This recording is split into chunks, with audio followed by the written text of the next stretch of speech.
সিটির জার্সিতে নতুন পজিশনে দেখা গেল হামজা চৌধুরীকে। নিজের পজিশন পরিবর্তন করে দেখালেন দুর্দান্ত নৈপুণ্য। রক্ষণ থেকে মধ্য মাঠ সব মিলিয়ে আক্রমণেও দিলেন নেতৃত্ব, নিশ্চিত করলেন দলের জয়। এরপর মাটিতে লুটিয়ে এমন এক কাণ্ড করলেন যা দেখে অবাক হয়ে গেল পুরো গ্যালারি।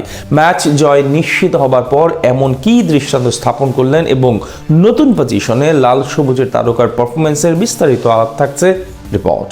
জয়ের আশায় তীর্থ কাকের মতো চেয়ে থাকা লেস্টার সিটি তখনও জয় থেকে বেশ দূরে। ঘরের মাঠ কিং পাওয়ার স্টেডিয়ামে চ্যাম্পিয়নশিপের টেবিলের তলানির দিকে থাকা ওয়েস্ট ব্রমের বিপক্ষেও পয়েন্ট খোয়ানোর শঙ্কা মাথায় চেপে বসেছে ফক্সদের। তারা 4 ম্যাচে জয়ের দেখা নেই। এর ওপর যদি ঘরের মাঠে এমন দুর্বল প্রতিপক্ষের বিপক্ষেও পয়েন্ট খোয়াতে হয়, তাহলে নিশ্চিত করেই নিজ সমর্থকদের চোখের বালিতে পরিণত হবে পুরো লেস্টার দল।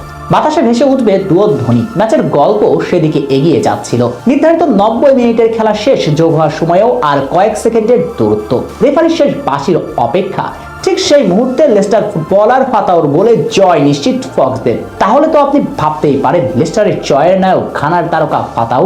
স্কোর শিটের নাম দেখে সেটা মনে হতেই পারে, কিন্তু একটু ফ্ল্যাশব্যাকে ঘুরে আসলেই লেস্টারের জয়ের নৈপুণ্যের নায়ককে আপনি খুঁজে পাবেন। কেননা গোল হওয়া বলের মূল যোগানদাতা ছিলেন বাংলার রাজপুত্র হামজা চৌধুরী। 4 পাসে লেস্টার যে গোলটা করেছে সেখানে সেকেন্ড পাসটা ছিল চৌধুরীর, যেটাই মূলত তৈরি করেছিল গোলের সুযোগ। আর দলের জয় নিশ্চিত হবার পরে হামজা চৌধুরী করে বসলেন এক কাণ্ড। মাটিতে লুটিয়ে চলে গেলেন সৃষ্টিকর্তার সান্নিধ্যে। হামজার এমন ঘটনা অবাক করেছে লেস্টারের পুরো গ্যালারিকে। এদিন দ্য ফিল্ডসবার্গদের বিপক্ষে শুরুর একাদশে নতুন পজিশনে দেখা যায় চৌধুরীকে। আর নতুন পজিশনে ফিরে কি দুর্দান্ত ছিলেন এই তারকা। সচরাচর রাইট ব্যাকে খেলা হামজাকে এদিন লেস্টার কোচ শিফট করান লেফট ব্যাকে। আর লেফট ব্যাকে এসেও কি দুর্দান্ত নৈপুণ্য দেখিয়েছেন তিনি। নিজ দুর্গ সামলানোর পাশাপাশি বারবার আক্রমণে উঠে দাঁড়িয়ে দিয়েছেন প্রতিপক্ষকে।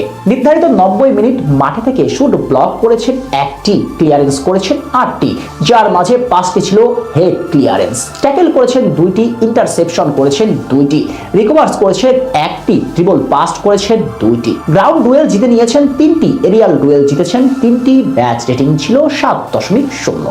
সব মিলিয়ে তার এমন পারফরম্যান্সের পর উচ্ছ্বাসিত লেস্টার কোচও আগামী দিনে লেস্টার সিটির একাদশে নিয়মিত শুরু করতে দেখা যাবে হামজাকে। অন্তত তার এমন পারফরম্যান্সের পর নিশ্চিত করেই বলা যায় মৌসুমের বাকি ম্যাচগুলোতে হামজাকে বেঞ্চে বসিয়ে রাখার বোকামি করবেন না ফক্সের বস।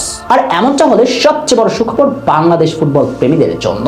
চলতি বছরে যে 2টি আন্তর্জাতিক টুর্নামেন্ট খেলার সম্ভাবনা রয়েছে লাল সবুজের দেশটির, আর টুর্নামেন্ট শুরুর আগে এমন হামজাকে মাঠে দেখলে নিশ্চিত করেই বলা যায় বাংলাদেশ ফুটবলের নতুন এক ভোরের অপেক্ষায় 23 বছর পর আন্তর্জাতিক ট্রফি ঘোরা গোছাবে বাংলাদেশ। কেননা গোল হওয়া বলের মূল যোগানদাতা ছিলেন বাংলার রাজপুত্র হামজা চৌধুরী। 4 পাসে লেস্টার যে গোলটা করেছে সেখানে সেকেন্ড পাসটা ছিল চৌধুরীর, যেটাই মূলত তৈরি করেছিল গোলের সুযোগ।